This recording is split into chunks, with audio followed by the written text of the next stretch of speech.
आयोजित जन सुनवाई पूर्व सैनिक कल्याण संघ ने बालाघाट में संगठन के कार्यालय के लिए भूमि आवंटित किए जाने की मांग की। इस दौरान पूर्व सैनिक कल्याण संघ ने हाल ही में भारत पाकिस्तान के बीच जारी तनाव के बीच हुए सीज फायर पर भी अपनी प्रतिक्रिया देते हुए कहा कि अगर सीज फायर ना हुआ होता तो बालाघाट जिले के समस्त भूतपूर्व सैनिक पुनः सीमा में जाकर लड़ने को तैयार थे।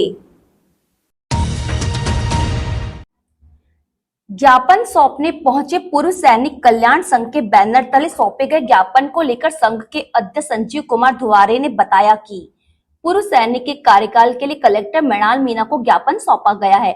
उन्होंने बताया कि वर्षों से बालाघाट के पूर्व सैनिकों के द्वारा बालाघाट जिले में एक कार्यालय की मांग की जा रही है।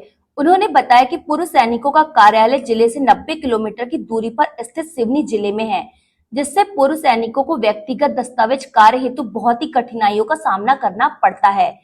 जगह या कार्यालय के अभाव के कारण अपने अधिकार जैसे मेडिकल सुविधा, कैंटीन सुविधा से वंचित रहना पड़ता है, क्योंकि मिलिट्री अस्पताल और सैनिक कैंटीन हमारे जिले से लगभग 250 किलोमीटर दूर नागपुर जबलपुर में स्थित है। उन्होंने कहा कि बालाघाट जिले के सैनिकों ने मातृभूमि की रक्षा के लिए सर्वोत्तम बलिदान दिया है। उनकी वीर नारियों ने अपने कार्य के लिए भटकना पड़ता है।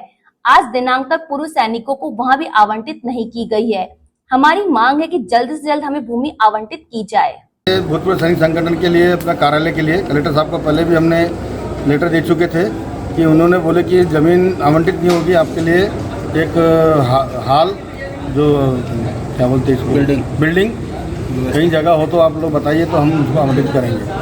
अभी हमारे नज़र में तो अभी कोई कहाँ है क्या देखना पड़ेगा, उसके बाद ही हम एक आवेदन देके एकदम सामने बोले कि एक उसका आवेदन दो, उसके बाद हम आवंटित करेंगे। क्या कि हमारे जो भूतपूर्व सैनिक जो आते हैं गढ़ी से, बैयर से, लांजी से, महके पार से, तो उनको क्या बहुत परेशानी होती है रुकने के लिए, रात में रुकने के लिए। कहीं कोई दवा के लिए आता है, कोई डॉक्टर के लिए आता है, कहीं अपना समस्या लेके आता है, उसके लिए बहुत परेशानी होती है। इसलिए हम चाह रहे हैं कि हमारे को एक कमरा और एक बहुत ये दे दे हमारे कार्यालय ऑफिस के लिए, बस हम उतना ही चाहते हैं। इस दौरान पूर्व सैनिक कल्याण संघ के हाल ही में भारत पाकिस्तान के बीच जारी तनाव के बीच हुए सीज फायर पर भी अपनी प्रतिक्रिया देते हुए कहा है कि अगर सीज फायर ना हुआ होता तो बालाघाट जिले के समस्त भूतपूर्व सैनिक पुनः सीमा में जाकर लड़ने को तैयार थे। उन्होंने कहा कि इस बार भारत पाकिस्तान के बीच आर पार की लड़ाई होनी चाहिए थी। कारगिल युद्ध के पहले भी कई बार पाकिस्तान ने धोखा दिया है और बाद में सीज फायर कर दिया जाता है, जिससे सेना के जवानों का मनोबल टूट जाता है। हम तो चाह रहे थे सर कि सीज फायर ना हो, ये और चले। हमारे भी जितने फौजी थे बालाघाट सब तैयार थे बिल्कुल जाने के लिए। हमको जैसे ऑर्डर मिलता तो हम तो बिल्कुल तैयार थे जाने के लिए कि अगर सीज फायर का ये हो गया तो होना नहीं था सीज फायर, वैसे 2 दिन और चढ़ना था लड़ाई, तब और पाकिस्तान को पता चलता कि भैया भारत में और क्या चीज़ है। तो बालाघाट जिले में कितने भूतपूर्व सैनिक? भूतपूर्व 300 करीब है। 300 सैनिक जी, सभी जाने तैयार हैं? सब जाने को तो बिल्कुल तैयार थे। बिल्कुल हमने एक मीटिंग करे थे तो सबने बोले कि हम भी चलेंगे, हम भी चलेंगे, हमारा भी नाम दो, हमारा भी नाम दो। सबका नाम दिए हमने, लिस्ट बना के रखे थे। हम सब जाने को तैयार थे। हमारे साथ वीर नारे थे, वो भी हौसला उनका भी ये था कि बोले हम भी तैयार हैं जाने के।